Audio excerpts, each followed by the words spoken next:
Hello दोस्तों, स्वागत है आप सभी का आपके अपने यूट्यूब चैनल डिलाइटफुल स्टडी पर। तो दोस्तों, आज हम जो कक्षा 8 का हिंदी का जो पेपर है उसका सॉल्यूशन करेंगे। इससे पहले हम गणित का, अंग्रेजी का, इनका सॉल्यूशन बता चुके हैं आपको कक्षा 8 का। आज कर रहे हैं हम हिंदी का सॉल्यूशन। तो यहाँ पर देखो, ये जो मैं मॉडल पेपर बता रहा हूँ, ये इसकी जो बोर्ड है उसके द्वारा जारी किया गया मॉडल पेपर है। तो आपका जो पेपर है वो कुछ क्वेश्चन तो इसमें से आएंगे और बाकी जो पेपर पैटर्न रहेगा वो सेम टू सेम इसी तरह का रहेगा।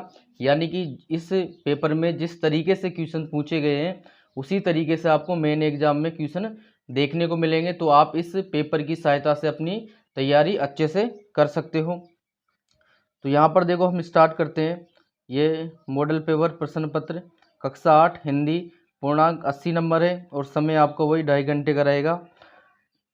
तो देखिए, यहाँ पर हम स्टार्ट करते हैं। हमारा पहला क्वेश्चन है, नीचे दिए गए प्रश्नों के उत्तर सही विकल्प चुनकर कोष्टक में लिखिए। यानी कि यहाँ पर आपको 15 क्वेश्चन मिलेंगे, 15 नंबर के, यानी कि 1 नंबर के क्वेश्चन। देखो यहाँ पर क्वेश्चन है, क्वेश्चन देख लेते हैं एक बार। अभी न होगा मेरा अंत पंक्ति में किस ऋतु के लिए कहा गया है? तो ये देखो, आपका जो पार्ट नंबर 1 है ना, ध्वनि, उससे लिया गया है। तो यहाँ पर देखो किस ऋतु के लिए बोला था, ये बोला था वसंत ऋतु के लिए। तो आपका राइट आंसर क्या हो जाएगा? स। तो यहाँ पर आप स भर देंगे। क्लियर? यहाँ पर आप स भर देंगे। इसके बाद अगला था, लाख की चूड़ियों को आकार देने के लिए किस वस्तु का उपयोग किया जाता है? तो यहाँ पर देखो, वो कौन सी वस्तु थी? मुंगेरिया। क्या नाम था उसका? मुंगेरिया। तो आपका ऑप्शन नंबर अ राइट हो जाएगा। और यहाँ पर देखो, ये किस पार्ट से लिया गया है? पार्ट 2, लाख की चूड़ियाँ, इससे लिया गया है। इसके बाद अगला क्वेश्चन है, अमृत शब्द का विपरीत शब्द है। विपरीत का मतलब उसका उल्टा लेना है हमें। तो अमृत, देखो अमृत यानी आप जानते ही हो। तो अमृत का विपरीत क्या हो जाएगा? विष। विष यानी जहर। तो आपका ऑप्शन नंबर ब यहाँ पर राइट हो जाएगा। इसके बाद अगला क्वेश्चन है, प्रत्युष्ट शब्द का समानार्थी शब्द चुनकर लिखिए। देखो, समानार्थी का मतलब क्या होता है कि इसके समान ही, जैसे प्रत्युष्ट दे रखा है तो इसके समान ही कौन सा इसमें अर्थ है। तो यहाँ पर देखो, प्रत्युष्ट का समानार्थी क्या हो जाएगा? प्रातः काल हो जाएगा। ये भी आपका पार्ट नंबर 2 से लिया गया है। इसके बाद देखो, बदलू को किस बात से चिढ़ती? हाँ, बदलू को किस बात से चिढ़ती भाई? बदलू को कांच की चूड़ियों से चिढ़ती। और ये भी पार्ट 2 से लिया गया है। इसके बाद अगला क्वेश्चन है, बस तो फर्स्ट क्लास है। बस तो फर्स्ट क्लास है, इसमें वाक्य में विशेषण। देखो, विशेषण का मतलब क्या होता है? जो विशेषता बताते हैं वो शब्द विशेषण कहलाते हैं। ये आपका पार्ट 3 से लिया गया है। तो यहाँ पर आपका जो विशेषण है वो क्या हो जाएगा? फर्स्ट हो जाएगा, यानी कि ऑप्शन नंबर ब सही हो जाएगा। इसके बाद अगला क्वेश्चन है, हम भिखमंगों की, फिर यहाँ खालिस्तान दे रखा है, स्वच्छंद लुटाकर प्यार चले। तो देखो, ये आपका पार्ट नंबर 4 था, दीवानों की हस्ती, वहाँ से लिया गया है। तो इसमें देखो क्या आ जाएगा? दुनिया में क्या आएगा? हम भिखमंगों की दुनिया में स्वच्छंद लुटाकर प्यार चले। तो यहाँ पर देखो, इस तरह के जो क्वेश्चन पूछे जा रहे हैं ना, तो आपको जो कहानियाँ हैं, कविता है, उनके जो लाइनें हैं ना, वो भी आपको याद होनी चाहिए कि किस जगह पर कौन सा शब्द आ रहा है। इसके बाद अगला क्वेश्चन है, चिट्टियों की अनूठी दुनिया। ये आपका पार्ट है। पाठ के आधार पर तमिल में चिट्टियों को कहा जाता है। यहाँ पर देखो, तमिल में चिट्टियों को क्या बोलते हैं? काडिद बोला जाता है। ये आपका पार्ट 5 है। अब यहाँ पर देखो, एक ध्यान याद रखना, आप जैसे यहाँ तमिल में पूछा गया है ना, तो वहाँ पर देखो 3-4 भाषाओं में इसके नाम लिख रखे हैं पत्र के। तो आप उनको भी याद कर ले। जरूरी नहीं है कि तमिल में पूछे क्वेश्चन में, मेन पेपर में आपको दूसरी भी पूछ सकता है। इसलिए आप जो भाषाएं वहाँ दे रखी हैं उनको भी याद कर लेना। इसके बाद है, रविंद्र शब्द का संधि विच्छेद होगा। यहाँ पर देखो, रविंद्र शब्द का संधि विच्छेद क्या हो जाएगा? रवि धन इंद्र। ठीक है। इसके बाद है, दो शब्दों के मिलने से क्या बनता है? यहाँ पर देखो, जब दो शब्द मिलते हैं तो क्या बनता है? समास बनता है। इसके बाद अगला क्वेश्चन है, चिड़िया की चोंच में, अगला क्वेश्चन है, चिड़िया की चोंच में क्या दबा हुआ था? तो देखो, चिड़िया की चोंच में क्या दबा हुआ था? तिनका दबा हुआ था। ठीक है। ये आपका पार्ट 8, यह सबसे कठिन समय नहीं, उससे लिया गया है। इसके बाद अगला आपका क्वेश्चन है, अगला क्वेश्चन है आपका, जहाँ पर मुर्गियों को रखा जाता है उसे क्या बोलते हैं? अगर देखो यहाँ पर जैसे गांव के गांव के लोग बाग हैं, उनके घरों में मुर्गियाँ पालते हैं, या सिटी में जो मुर्गियों का व्यापार करते हैं, वहाँ पर देखो उस जो मुर्गियों को रखते हैं ना, उसको क्या बोलते हैं? दड़बा बोलते हैं। क्या बोला जाता है? दड़बा बोला जाता है। गाँव के बच्चे इस दड़बा शब्द को अच्छे से जानते होंगे। इसके बाद देखो अगला क्वेश्चन है, नैनन के जल सो पग धोए, पंक्ति में किसने पैर धोए? ये देखो आपका पाठ 12 सुदामा चरित से लिया गया क्वेश्चन है। तो आप सभी को याद है कि श्री कृष्ण ने सुदामा के पैर धोए थे, तो यहाँ पर ये आपका राइट आंसर हो जाएगा। इसके बाद अगला क्वेश्चन है, पुडुकोट्टई किस राज्य का जिला है? तो यहाँ पर देखो ये भारत के तमिलनाडु राज्य का जिला है, तो यहाँ पर ऑप्शन आ जाएगा तमिलनाडु। इसके बाद अगला क्वेश्चन है, गवरिया की टोपी में कितने फूंदने थे? देखो गवरिया यानी कि गोरिया, जो वो आपका जो पार्ट है टोपी वाला, उससे लिया गया है। तो उसकी टोपी में कितने फूंदने लगाए थे? 5 फूंदने लगाए गए थे। इसके बाद अगला क्वेश्चन आता है आपका क्वेश्चन नंबर 2। यहाँ पर क्वेश्चन नंबर 2, नीचे दी गई पंक्तियों की पूर्ति सही शब्द चुनकर कीजिए। तो यहाँ पर आपको क्या करना है, यहाँ पर देखो ये शब्द दे रखे हैं, इनमें से ये जो खाली स्थान दे रखे हैं ना, इनमें क्या आएगा वो आपको भरना है।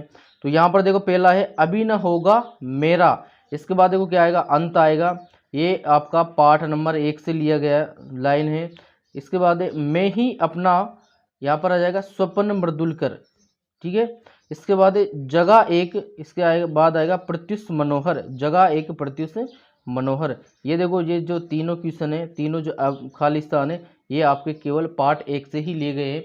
इसलिए मैं फिर बोल रहा हूँ कि आपको जो पाठ है, यानी कि जो कविताएं या दे रखी हैं, उसमें आपको जो लाइनें हैं वहाँ उनमें कौन सी जगह कौन सा शब्द आ रहा है वो आपको ध्यान में जरूर रखना है, तभी आप इन क्वेश्चन को कर सकते हो।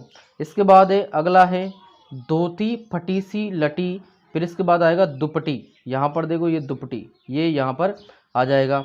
इसके बाद पूछत दीन दयाल को धाम, तो धाम हमारा यहाँ दे रखा है, तो इसको हम यहाँ लिख देंगे। इसके बाद अगला है, ऐसे बेहाल बिवाइन, इसमें आएगा बी वाइन, इसको लिख देंगे यहाँ पर बिवाइन। इसके बाद कांक में चापी रहे तुम, तो क्या कांक में क्या था? पोटरी थी, तो यहाँ पर हम पोटरी लिख देंगे। तो ये जो आपके बाद के जो क्वेश्चन है, ये कहाँ से लिए गए हैं? पार्ट नंबर 12 सुदामा चरित से ये लिए गए हैं। इसके बाद अगला क्वेश्चन है, नीचे दिए गए वाक्यों को पढ़कर सही पर राइट का निशान और गलत पर क्रॉस का निशान लगाइए। यहाँ पर देखो 6 क्वेश्चन मिलेंगे 1-1 नंबर के। तो यहाँ पर देखो क्वेश्चन पढ़ते हैं हम, 200 का पर्दाफाश करना बुरी बात नहीं है। तो यहाँ पर देखो 200 का पर्दाफाश अगर करते हैं तो बुरी बात नहीं है। इसका कहने का मतलब क्या है कि 200 का पर्दाफाश करना अच्छी बात है। तो हाँ भाई अच्छी बात है, तो यहाँ क्या राइट का निशान लगा देंगे। इसके बाद भारतवर्ष सदा कानून को धर्म नहीं मानता है, तो ये देखो धर्म नहीं मानता है, ये गलत हो जाएगा, तो यहाँ पर गलत का निशान लगा देंगे। इसके बाद ईमानदारी को मूर्खता का पर्याय समझा जाने लगा है, हाँ भाई ये राइट है, तो यहाँ पर राइट का निशान लगा देंगे। इसके बाद सांप मन ही मन बाज की मूर्खता पर दुखी था, तो यहाँ पर देखो अगर ये पार्ट आपने अच्छे से पढ़ा होगा, तो जो सांप था वो बाज की मूर्खता पर हंस रहा था, दुखी नहीं था, हंस रहा था, तो यहाँ पर क्रॉस का निशान आ जाएगा।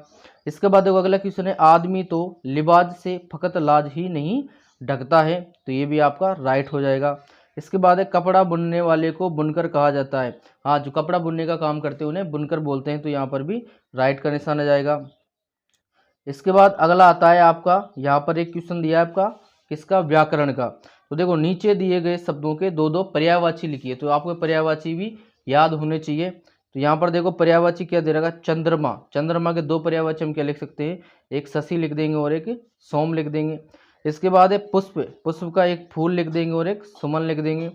इसके बाद है भ्रमर, भ्रमर का एक भौरा लिख देंगे और एक मधुकर लिख देंगे। इसके बाद है सूर्य, सूर्य का लिख देंगे हम रवि और दिनकर। इस तरीके से आप ये 4 क्वेश्चन कर सकते हो। इसके बाद है अगला क्वेश्चन है, नीचे दिए गए वाक्यांश का मिलान कीजिए। ये देखो आपका पाठ से क्वेश्चन लिया जाएगा और इसको आपको मिलाना है। तो यहाँ पर देखो हम दीवानों की, तो इसको क्या मिलाएंगे? यहाँ पर मिलाएंगे क्या हस्ती, हम दीवानों की क्या हस्ती, इसको यहाँ मिला देंगे। इसके बाद है मस्ती का आलम, तो ये यहाँ पर आ जाएगा साथ चला, मस्ती का आलम साथ चला। इसके बाद है आए बनकर उल्लास अभी, आए बनकर उल्लास अभी। इसके बाद है हम धूल उड़ाते जहाँ चले, ये मिल जाएगा इससे। तो ये देखो आपका जो पार्ट नंबर 4 था दीवानों की हस्ती, उससे लिया गया है। तो यहाँ पर देखो अब आपको ये जो पार्ट है इसकी अगर लाइनें याद है तो आप इसको अच्छे से कर सकते हो। तो मतलब ये जो पार्टों की लाइनें हैं उनसे देखो आप देख सकते हो कितने क्वेश्चन पूछे जा रहे हैं, और यही क्वेश्चन मेन एग्जाम में भी आपको, मेन पेपर में भी आपको देखने को मिलेंगे। इसलिए मैं फिर से बोल रहा हूँ कि आपके जो पार्ट है उनकी लाइनें हैं और जो कविताएं रूप में दे रखी है उनकी जो लाइनें हैं उनको आप अच्छे से याद रख लें कि किस जगह पर कौन सा शब्द आ रहा है, कौन सी लाइन कैसे आ रही है। क्लियर। इसके बाद अगला क्वेश्चन है क्वेश्चन नंबर 6, दिए गए वाक्यों का समानार्थी शब्द लिखिए। यहाँ पर 4 क्वेश्चन है एक एक नंबर के। देखो समानार्थी का मतलब एक तरह से आपका जो एकल शब्द है वही आपको लिखना है। तो देखो यहाँ दे रखा है वस्तु के बदले वस्तु लेना देना, तो यहाँ पर हम क्या कहेंगे उसको, वस्तु विनिमय। इसके बाद है कई वर्षों पुराना, तो देखो इसको हम क्या बोलते हैं, प्राचीन बोलते हैं। इसके बाद है सरलता से मिल जाना, इसका आ जाएगा यहाँ पर सुलभ। और 100 साल, 100 साल को हम बोलते हैं एक शतक। इसके बाद अगला क्वेश्चन है खंड ब। यहाँ पर देखो आपको क्वेश्चन पूछे जाएंगे 20 से 30 शब्दों में इसका आंसर देना है। तो देखो ये इसमें जो क्वेश्चन है वो आपको किताब के प्रश्नों, किताब से प्रश्न है ना, वो यहाँ पर देखने को मिलेंगे। तो समझदार आदमी को शाम वाली बस से सफ़र क्यों नहीं करना चाहिए, ये देखो आपका पार्ट नंबर 3 बस की यात्रा से लिया गया क्वेश्चन है, 2 नंबर का ये क्वेश्चन है। तो यहाँ पर देखो हम क्या लिख देंगे, क्योंकि यहाँ लिखेंगे क्योंकि बस की हालत बहुत ख़राब थी, रास्ते में कभी भी कहीं भी बस धोखा दे सकती थी, धोखा दे सकती, इसलिए समझदार आदमी को शाम की बस में सफ़र नहीं करना चाहिए।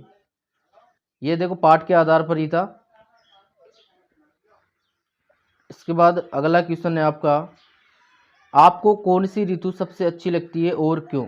यहाँ पर देखो आपके अनुसार आपको जो अच्छी लगती है वो लिख देना, क्यों लगती है। जैसे मान लो आपको वर्षा ऋतु अच्छी लगती है तो लिख देना मुझे वर्षा ऋतु अच्छी लगती है। क्यों, क्योंकि आप वर्षा जो पानी बरसा उसमें नहा सकते हो, खेल कूद सकते हो।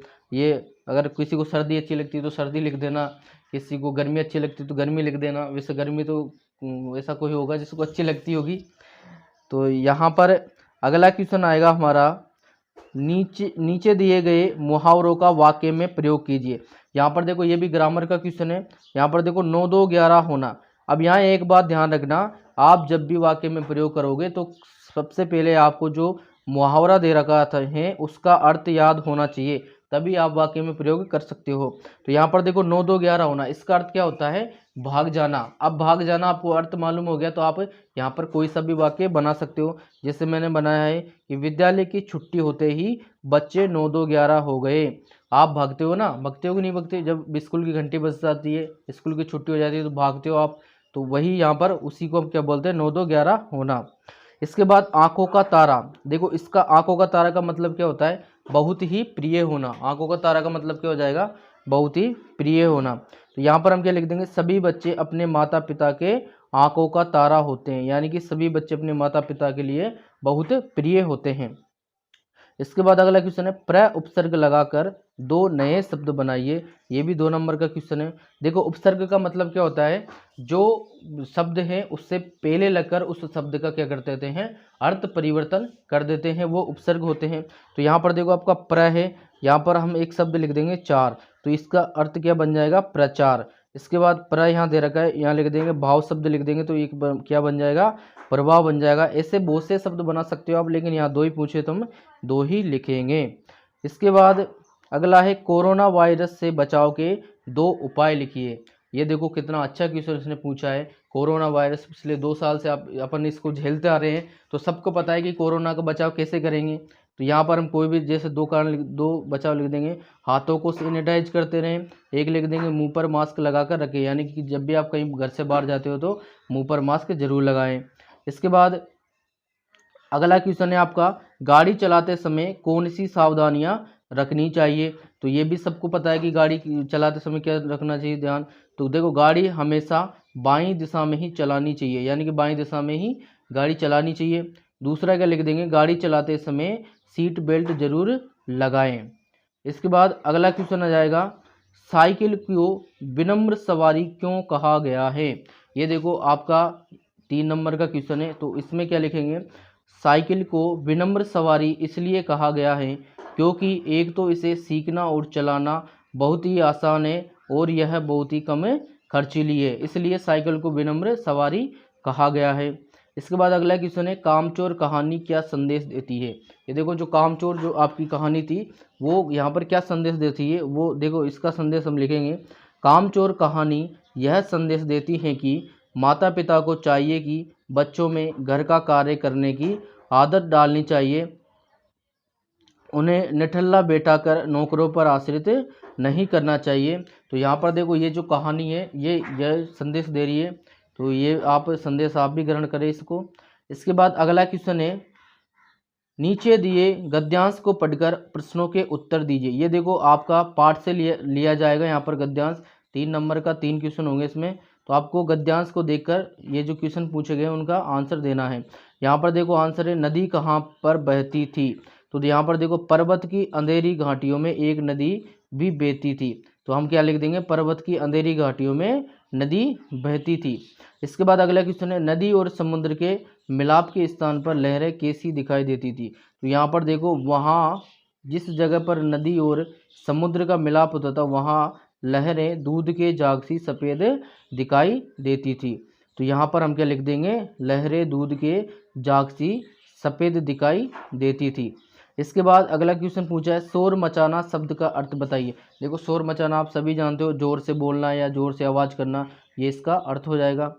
इसके बाद अगला क्वेश्चन है, नीचे दिए गए पद्यांश पंक्तियों का भावार्थ लिखिए। यहाँ पर देखो ये जो पंक्तियाँ दे रखी हैं ये आपका पाठ नंबर 12 सुदामा चरित से ली गई है। तो यहाँ पर देखो भावार्थ का मतलब क्या हुआ, ये जो पंक्तियाँ है ना इसका हमें हिंदी लिखनी है एक तरह से कि ये जो पंक्तियाँ हैं इनमें क्या बोला गया है वही आपको लिखना है। तो आप ये देख लेना किसी भी गाइड से, इसको लिख लेना।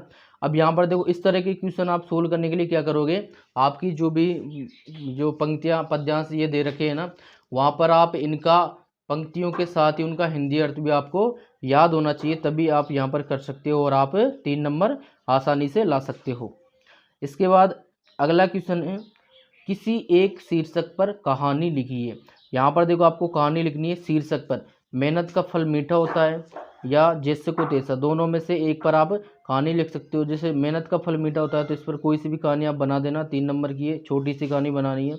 दूसरी में देखो जैसे को तैसा में आप सारस और गीदड़ वाली कहानी लिख सकते हो। इसके बाद आपका अगला क्वेश्चन है, स्वयं को दीपिका मानकर अपने प्रधानाचार्य को आवश्यक कार्य हेतु 3 दिन का अवकाश प्रार्थना पत्र लिखिए। ये देखो 5 नंबर का प्रार्थना पत्र है। तो यहाँ पर देखो इसको कैसे लिखेंगे हम, यहाँ पर लिखेंगे, यहाँ पर सबसे पहले लिखेंगे सेवा में, फिर लिखेंगे श्रीमान प्रधानाध्यापक महोदय, फिर स्कूल का नाम लिख देंगे राजकीय माध्यमिक विद्यालय यहाँ पर जयपुर, यहाँ पर आपका नाम भी लिख सकते हो स्कूल का। विषय लिखेंगे, विषय में लिखेंगे अवकाश के लिए प्रार्थना पत्र, क्लियर। इसके बाद लिखेंगे महोदय, फिर लिखेंगे निवेदन है कि मुझे कुछ आवश्यक कार्य आ जाने के कारण मैं शहर से बाहर जा रही हूँ। यहाँ पर देखो रही हूँ ऐसा क्यों लिख रहे हैं, क्योंकि दीपिका नाम दिया है, अब दीपिका लड़की का नाम होता है, तो यहाँ पर हम लिखेंगे जा रही हूँ, इस कारण मैं 3 दिन तक विद्यालय में उपस्थित नहीं हो सकती हूँ।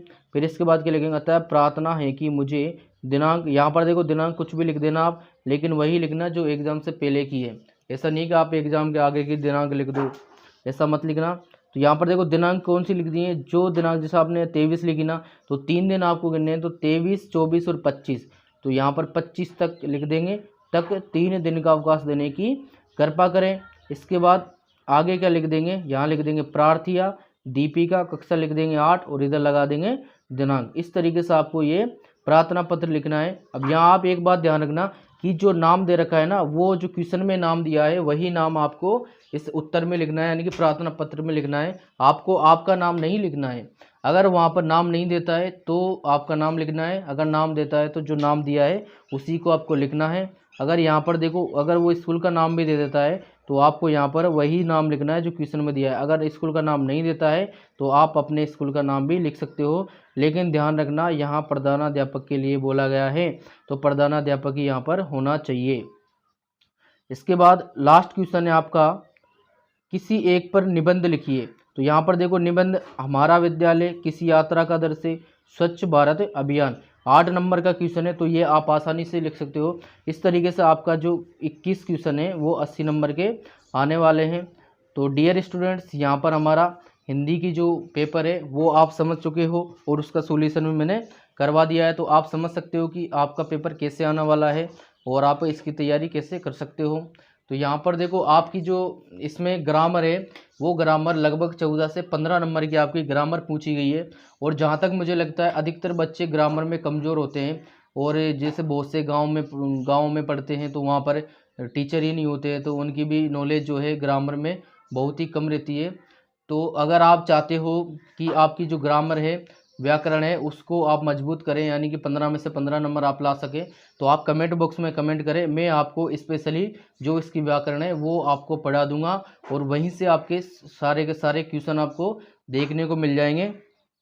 इसके बाद आपकी जो ये प्रार्थना पत्र है ये हम कैसे लिखेंगे, उसमें क्या सावधानियां रखनी है, ये भी मैं आपको बता दूंगा। तो यहाँ पर देखो आप कमेंट बॉक्स में कमेंट करें, अगर बच्चों के कमेंट आते हैं तो मैं यहाँ पर आपको स्पेशली एक व्याकरण पर वीडियो ला दूंगा, जिससे आप अपनी तैयारी अच्छे से कर सकते हो और अच्छे मार्क्स ला सकते हो। तो डियर स्टूडेंट्स, यहाँ पर हमारा हिंदी का जो पेपर है वो ख़त्म होता है। और अगर आपको ये वीडियो हेल्पफुल लगी हो तो वीडियो को लाइक और शेयर करें, और अगर आप हमारे चैनल पर नए हो तो चैनल को भी सब्सक्राइब कर लें।